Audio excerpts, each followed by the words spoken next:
plummets sharply and then shoots right back up right after, often within minutes, with most of the blame for this falling on high-frequency traders who can cause a cascading effect among AI trading programs which react by spiraling out of control. Right, essentially, like, you set up a program and you're like, okay, if the price hits here, we're going to sell off. But it just so happens that other people are like, okay, if the price hits here, we're going to sell off. And then other people are like, here and here and here. So you have all this automatic selling off of assets to minimize losses, prompting more programs to then sell assets and going and going and going until the thing hits the floor. In fact, I don't know if you saw this, last year there was a high-frequency futures trader who was sentenced to a year of home detention for helping trigger a $1 trillion flash crash a decade earlier. And more specifically, one of his crimes was spoofing, which is when you place thousands of buy offers with the intent of canceling them right before they finalize, thereby manipulating the market price in ways you can personally profit from. But unlike that, this recent case does not appear to be intentional. So yeah, I guess the main point is, Greg, watch where you're fucking clicking, bro. And then we should talk about how just a month after the first Amazon warehouse in US history voted to unionize, Goliath has dealt a nasty blow to David, or you could say David hurt David. And that's because a second warehouse on Staten Island known as LDJ5, which is actually nearby the first one, voted on Monday against joining the ALU, or Amazon Labor Union. And this was not close. This was an overwhelming loss. You had 1,600 eligible voters and you only had 380 voting for, with 618 against, which has resulted in some asking how strong is the labor movement's real momentum here? Because in the wake of the union victory, progress to many seemed unstoppable, with filings for union elections during the 6 months ending in March increasing nearly 60% compared to the same period a year earlier. And you had workers organizing at other high-profile companies like Starbucks, which has seen almost 250 stores around the country file union election petitions, and over 40 of those succeeding, as well as efforts at REI, the New York Times, and other firms in security, transportation, healthcare, and waste management. And hell, I mean, just last summer there was a Gallup poll that found that 68% of Americans approve of labor unions, which is a number we haven't seen since 1965. And as far as why all of this has been happening now, you had a Cornell labor expert telling NPR that labor organizing is contagious, especially now that cell phones and social media make it easier for workers to connect. Plus, you've got a friendly White House, Democratic NLRB, a tight labor market, all empowering workers to stand up against their employers. But at the same time, there's also research suggesting that a lot of this is being driven by socially immobile college-educated workers who feel like their skills are being wasted. Or if you graduated after the Great Recession, the deal your parents got, go to college, work hard, come out the other end with a good, stable job, that just doesn't always hold up anymore. And generally, they believe that unionizing is the solution. But with Monday's loss for the ALU, some are now having doubts about whether the organizing wave is going to last, especially if Republicans take back congressional seats in the upcoming elections. Plus, even the very existence of the ALU's in jeopardy, with Amazon challenging the first warehouse election results, claiming that they were tainted by organizers who pressured workers to vote yes. And on Sunday, the NLRB said that the company's objections justify a hearing, so this is gaining traction. And even if Amazon fails, it can still refuse to negotiate with the ALU, potentially triggering lengthy legal battles as a backdoor way to thwart the union. Which is why data from 2009 found fewer than half of unions obtained their first contract within a year of winning an election, and 30% didn't secure one within 3 years. But still, the ALU seems optimistic, tweeting yesterday that it will continue to organize workers at the second warehouse and beyond, as well as Chris Smalls, who co-founded the ALU, saying that despite the loss, he's proud of the workers and they had a tougher challenge there than he did at the first warehouse. But for now, we have to wait to see, is this the beginning of what we're going to see more of, or is this just a bump in the road for them? But from that, I want to take a second to thank the fantastic sponsor of today's show, NordVPN, or more directly, nordvpn.com/Phil. Y'all know that I've been a Nord customer for years now, and I'm here to remind you that it's important to be protected, and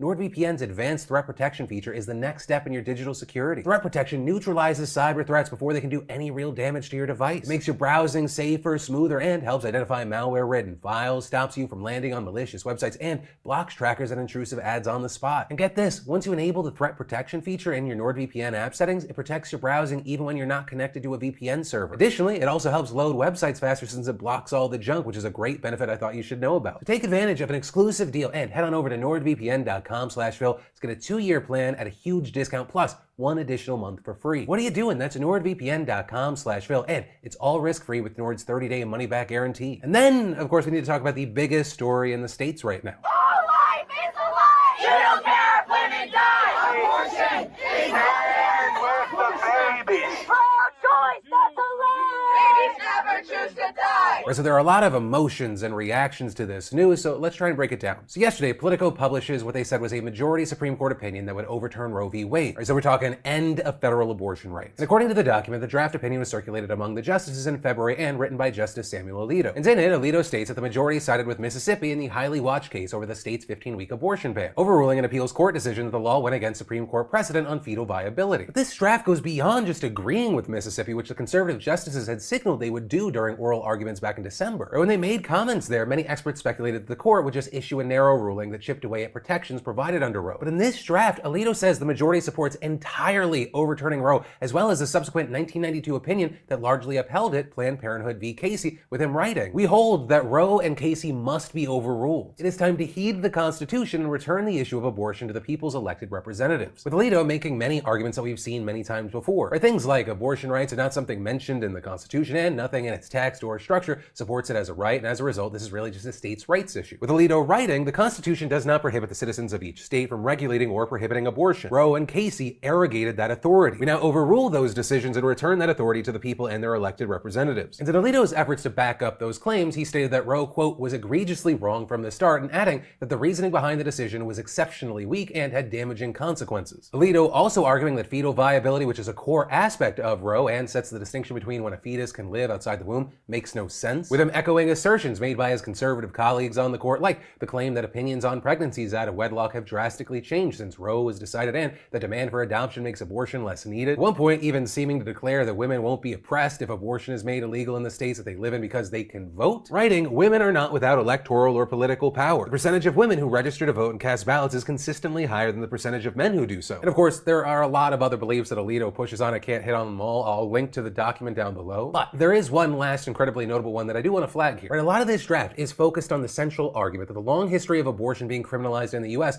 proves that it's not protected in the Constitution. With his claim here being that rights that are protected by the Constitution but not explicitly mentioned in it, aka enumerated rights, need to be firmly rooted in American tradition and history. But as places like Politico have noted, that form of analysis seems at odds with several of the court's recent decisions, including many of its rulings backing gay rights. And that analysis is especially concerning because the Supreme Court has of course recognized many enumerated rights that don't have so-called deep roots in US history, including most recently decisions that established the right of same-gender couples to be intimate and get married in 2003 and 2015 respectively. And in the draft, Alito directly mentions those decisions, describing what he called appeals to a broader right to autonomy as a slippery slope, claiming that their high level of generality could license fundamental rights to illicit drug use, prostitution, and the like. Though at the same time, he argued that overturning Roe wouldn't jeopardize other non-abortion rights, which is a pretty fucking wild thing to say after making all those comments and presenting arguments that basically light 50 years of precedent on fire. And it really cannot be understated how major this moment is for a number of reasons. And today, I want to focus on two overarching ones. One, the immense consequences this would have if the court does overturn Roe, and the two,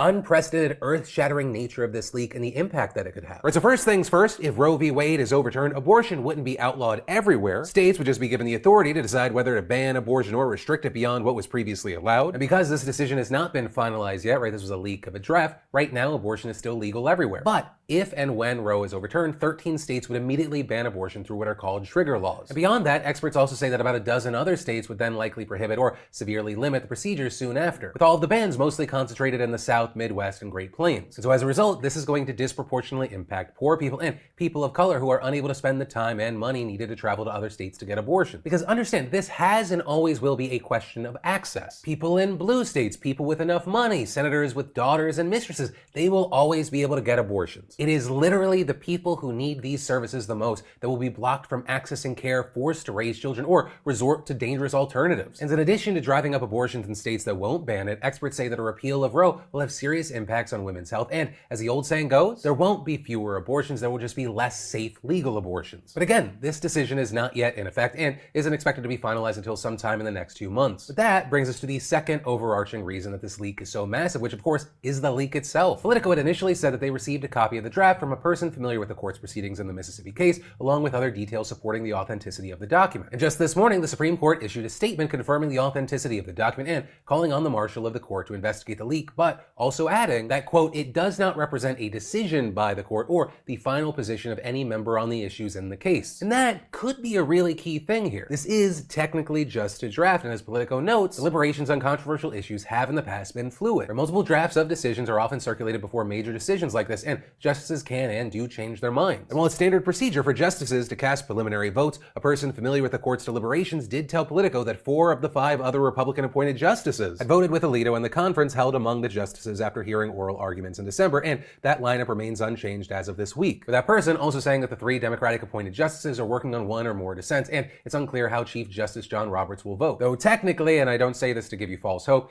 even in that lineup, if it does remain unchanged until right now, it doesn't mean it won't before the final decision. Justices could change their votes. They could also ultimately issue a more narrow decision that favors Mississippi without entirely overturning Roe. But regardless, the leak is absolutely massive, not only because it's on such a consequential ruling and offers incredibly unique insight into the decision, but also because the leak itself is so damn rare. This is the first time that a